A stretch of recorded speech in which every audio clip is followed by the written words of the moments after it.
السلام عليكم ورحمة الله وبركاته.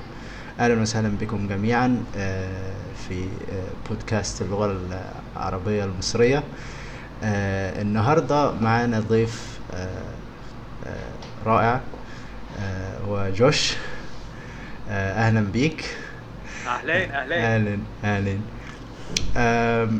جوش إن شاء الله يعني هيسألني أسئلة وأنا هحاول أجاوب على الأسئلة، وإن شاء الله تكون الأسئلة سهلة وبسيطة ونقدر نجاوب عليها. فتفضل جوش.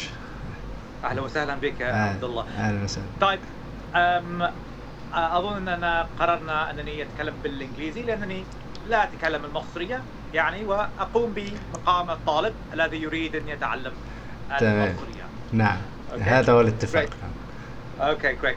So, great. So, I know a bit of Egyptian. I'm familiar with it, but I wouldn't ever say I speak it.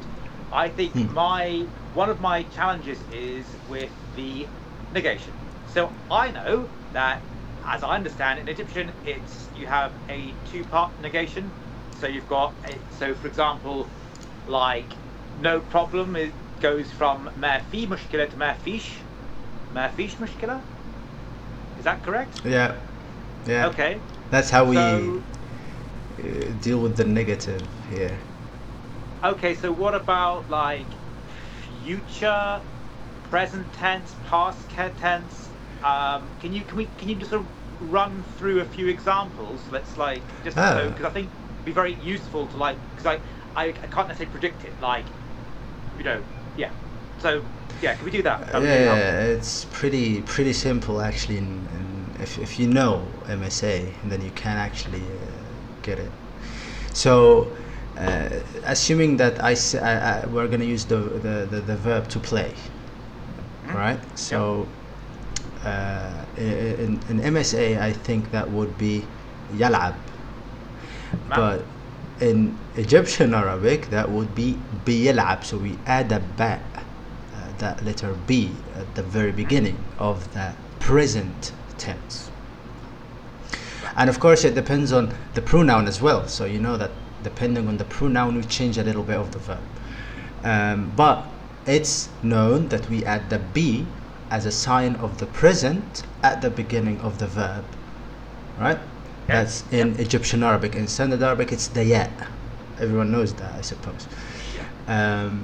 But in the future, in MSA, we do say سألعب, meaning I will play, or أنا سألعب, I will play.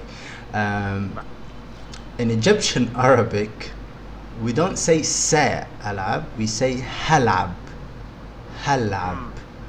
And we usually... Is that a ha as in huwa or a ha as in بحر? No, ha as in huwa.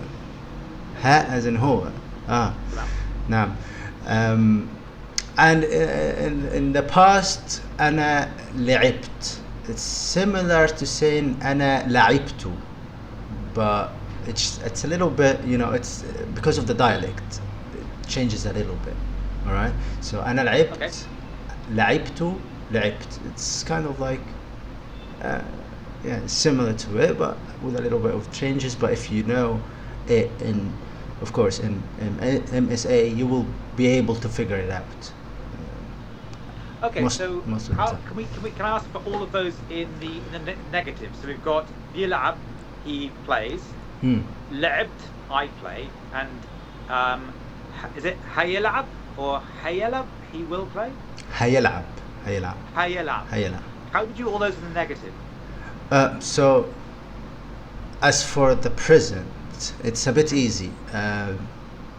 We say ما at the very beginning, and so أنا say that I don't play, right? So أنا ما بلعبش, بلعب, and we say ما before it and then sh at the end. ما بلعبش. So a side note, the sheen sound is so connected to the idea of forming the negative in Arabic, in Egyptian Arabic. أنا ما بلعبش. As for the future, أنا مش هلعب. So the ma and the sh have been Yeah, and it's like squished together. it's Okay. squished together, and now you have mish, which is like want. It's not really want. It's the not. It's the not. It's the no. And then halab. It's totally simple. We didn't really change it. As for the past, it's literally like the present in terms of ma and sha at the end. But of course, we add the past form. So أنا ما لعبتش. أنا ما لعبتش. Okay, now there's one more negation I was wanting to ask about, and that's the jumla ismiya, the nominal sentence. So for example, he is a teacher, هو مدرس. In standard it'd be ليس مدرس. I presume you don't have ليس in Egyptian, but how would you say, how do you negate, how do you say he isn't a teacher in Egyptian? هو مش مدرس. هو مش again. مش مدرس. Okay. I mean, in standard Arabic, I'm pretty sure people will go like for stuff like هو ليس بمدرس أو هو ليس مدرسا, stuff like that. But no, we simply say مش, as I know he's not. هو مش مدرس. أو هو ما يبقاش مدرس. Now I don't want to get into that one today. That's why I really want to ask you about Islam, because that's like Spanish with like 2 verbs to be. It's crazy. Yeah, it's a bit weird, but when you use it a lot, when you listen to it a lot, it gets easy. ما يبقاش, it's similar to he isn't being a teacher, something like that. I'm trying as hard as I can to make it. To be honest, it's probably like trying to explain the present perfect in English. I mean, I've given up. Oh yeah, present perfect it's just you have to compare it with the past simple because the similarities are insane, and you could be talking about someone and with the past simple by accident, and you mean that they died because it's mainly used for people who died. Yeah. You know, unlike the present perfect, it cannot be used with a person who died because you have to have a connection with the present. I mean, in simple terms. 100%. Yeah. I mean, really nuanced. Well, I look forward to speaking about that. Abdullah, thank you so much. That's really helpful for me. Yeah, it was amazing. How do I say in Egyptian? How do I take leave? How do I say, like, I'm sorry, I've really got to go now. But thanks so much. What would you say? معلش, which is like sorry. أنا مضطر أمشي. أو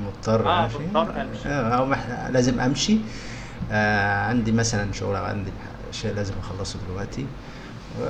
بالطريقة دي يعني الموضوع سهل, مش it's really easy. طيب معلش أنا مضطر أمشي. Okay. عندي درس. Thank you so much, Abdullah. Really appreciate that. Thank you. See you later. And see you later, everyone. Assalamu alaikum.